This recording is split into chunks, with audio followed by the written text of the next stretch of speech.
Chapter 11, The Whole Tooth. Piano lessons were a splendid idea, except that every Wednesday after school, when I could have been doing something really useful, like taking a bath or vacuuming my room or sharing my sticks and toys with Annabelle, I was to go to Miss Emily's house, alone, without Lucy, without Annabelle, and worst of all, without my firecracker man gear or PBK. I might as well have been completely naked. Now, Miss Emily was no ordinary piano teacher. She lived at the very end of the street where the trees hang low, and the grass grows tall, and shadows stretch like inky tentacles across the road, and her house looks like a face that sags sadly to the right. Go straight to Miss Emily's house, my mom said. She's expecting you. Don't stop anywhere.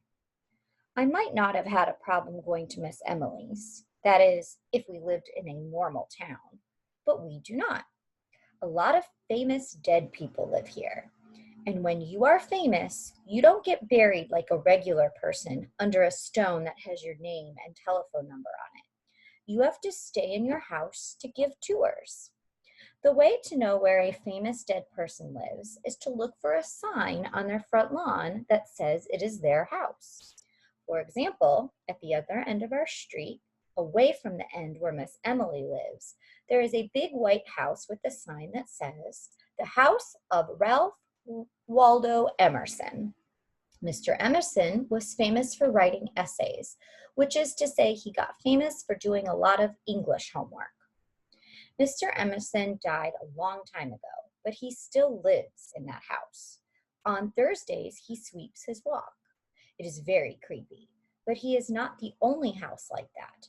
There's the Orchard House, home of the Elcotts, where Lisa May Elcott leads tours and shows where she used to write stories at a small desk. I've taken the tour with my family. She is definitely a dead author still in her house. Calm down, my mom said when we were in Orchard House. She's an actress dressed up as the author. I don't think so. It wasn't a show at all. It was for real. You could just tell that she had always lived in that house, and her next-door neighbor, Nathaniel Hawthorne, who was also famous for writing stories, is another dead author still in his house. He has a sign outside that says Wayside. We didn't make it over there after touring Orchard House that day on account of I was scared so stiff I had to be carried home. So in a normal town, I would not have a problem going to Miss Emily's. But this town is not normal. And Miss Emily's house is not normal. There is a sign on her front lawn. So halfway there, I stopped, dead in my tracks. I couldn't bear to get any closer. Boo, said a voice. Eee, I screamed. It was Jules. It was hard to go anywhere without getting past Jules's house, as I've mentioned, and Jules was in the bushes out front. You going to piano lessons? Asked Jules. Maybe. Looks like you are headed straight to piano lessons. Maybe I am, and maybe I'm not, I said. No one walks this way except to go to piano lessons, said Jules. I see 'em coming and I see 'em going. Mostly they come. Only the lucky few ever go. What do you mean? I don't really know, said Jules. There are only rumors. What rumors? Jules looked down the street both ways, then whispered, You know the witch with the yummy house who fattened the kids? I nodded. I sure hated that witch who fed Hansel and Gretel to fatten them and then tried to shove them into the oven. She was the most evil witch in the world, even worse than the one who gave Snow White the poisoned apple, on account of she had kept Hansel and Gretel in a cage, which, as everyone knows, could mean years of therapy for them. Just learn your scales, Jules said, but don't eat anything if she tries to feed you. You don't like brownies, do you? Brownies are my weakness. Brownies are her specialty, Jules continued. You're not going to last very long if you like brownies. I gasped, and then I turned and dashed home. When I arrived in my yard, I was in luck. Annabelle was digging with my sticks, and Lucy was doing yoga ball next to her. Lucy puts a ball on top of her front paws, stretches out in the down dog position, and touches the tip of her nose to the ball. She can hold the pose until the squirrels come home, or until Annabelle is finished digging holes. Annabelle, I shouted, come with me and bring Lucy too. Okay, said Annabelle. Come on, Luce. Annabelle is fantastic. She always comes when I ask, and she never questions why until she has figured it all out, which usually takes a while. Aren't you supposed to be going to piano lessons? She asked when we reached Jules's house. Jules was no longer in the bushes. I heard there was going to be snacks, I said. Just thought you might want to come along. Annabelle stopped. She put her hands on her hips. She put her left foot out like in the hokey pokey, which is her favorite dance. Then she looked at me sideways. Is that the tooth, Alvin Ho? The whole tooth and nothing but the tooth, so you can help God? She asked. Annabelle tapped her toe and waited for an answer. Okay, I'm allergic, I finally coughed. Allergic to piano lessons? No, allergic to the piano teacher. Why? Asked Annabelle, puzzled. Does she have 3 fingers? 3 fingers? A piano teacher with 3 fingers is like an airplane with only 1 wing. I thought she was just the witch from Hansel and Gretel, I cried. Annabelle gasped. She hated that witch as much as I did. What are you going to do? Annabelle wanted to know. There's only one thing to do, I said. Capture her and tie her up. Hooray! Cried Annabelle. She sprang up and down. Then she did her hokey pokey foot again, which was not a good sign. Well, then what? She asked. Then we'll figure something out, I said. Annabelle shook her head. Take me home, Alvin Ho, she said. Take me home right now. But I need you, I pleaded. You're good with strangers. They're always nice to you, and they're nicer to me when you're with me. You might be Hansel, but I'm no Gretel, said Annabelle. I'm Annabelle Ho, and I dig holes. I don't sit in cages. Then Annabelle clung to the bushes in front of Jules's house like a tick to flesh. I could not pry her free until I had promised to take her home. So I did. I took her home. Maybe it was the gentleman thing to do, but I don't know. I didn't care. She really was no use anyway, all balled up like that. Don't worry, said Annabelle when she was safely back in our yard and had unballed herself. Just hold your head high and be a gentleman. A gentleman? I needed to be Firecracker Man. But it was too late. I would never find all the pieces of my costume in time. I was already late. And late is not good if you're a gentleman, I think. So I turned and headed back toward the witch's creepy old house. Just as I was passing Jules's house again, something strange ambled out of Miss Emily's house and started coming toward me. I froze. It got closer and closer. My mouth opened, but nothing came out. Mr. Ho, the figure called. Are you little Master Ho? I did not nod. I did not shake. I did not even breathe. I was not Mr. Ho. I was Alvin Ho. Mr. Ho was my dad. And who was Master Ho? Heavens, child, you look like you've seen a ghost, said the old woman who stopped in front of me. We all know there are plenty of them around here, she cackled. It was only a little cackle, but it was a cackle just the same. I'm Miss Emily. Your mother called and said you were on your way. We were both worried that you had not yet arrived. She was just as I had imagined. She was about 300 years old and a half. She bent over like a question mark toward the sidewalk, and she looked like her pictures in the Complete Brothers Grimm Fairy Tales, Deluxe Edition. There was no doubt that this was the very same witch who had fattened Hansel and Gretel and tried to feed them into the fire. She was the most evil witch in the world, even worse now for being disguised as a piano teacher. Come along, sweetie, she said. Sweetie, I put my foot down, just like Annabelle in the hokey pokey way. I was going nowhere. But then I caught a whiff of my Popo's almond-scented hand lotion, which is very pleasant. Miss Emily smelled exactly like my Popo. Strangely, my feet began to move, and before I knew it, I was following her like her own shadow. If only Annabelle were here with me, she would have helped me resist following my nose, which I have no control over.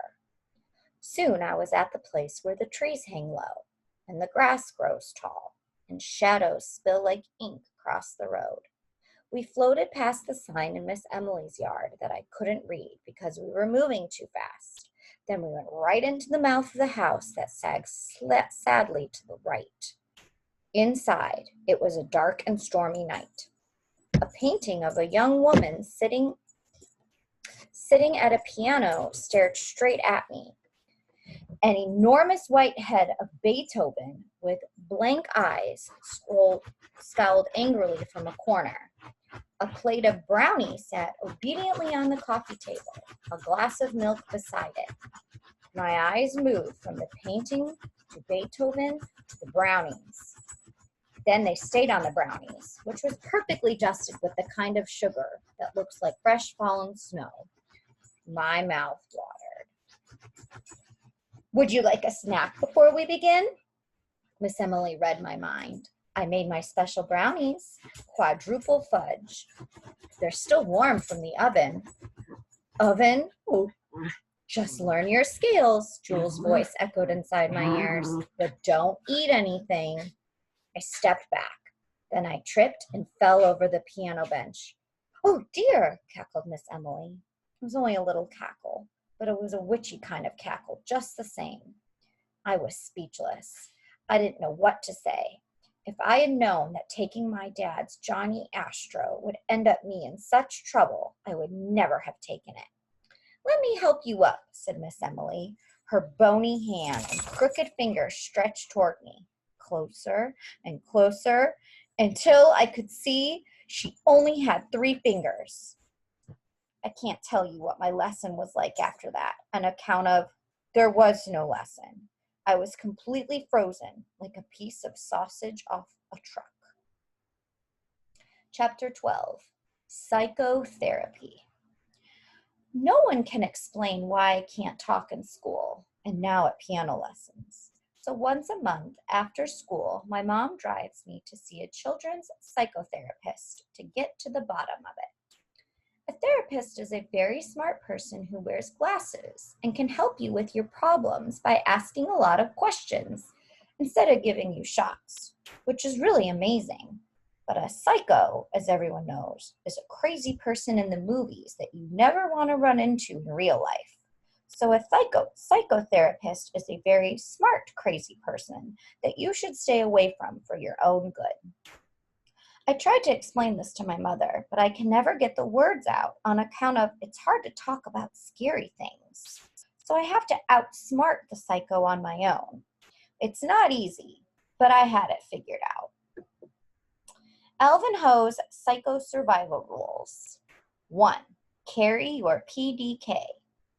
2. Never volunteer any information. 3. Never look her in the eye. 4. But keep an eye on her. 5. Expect the unexpected. 6. Escape at the first chance. 7. Have a plan B. So when my mom dropped me off, I was ready. Did you have a good day in school today? The psycho asked. I avoided all eye contact.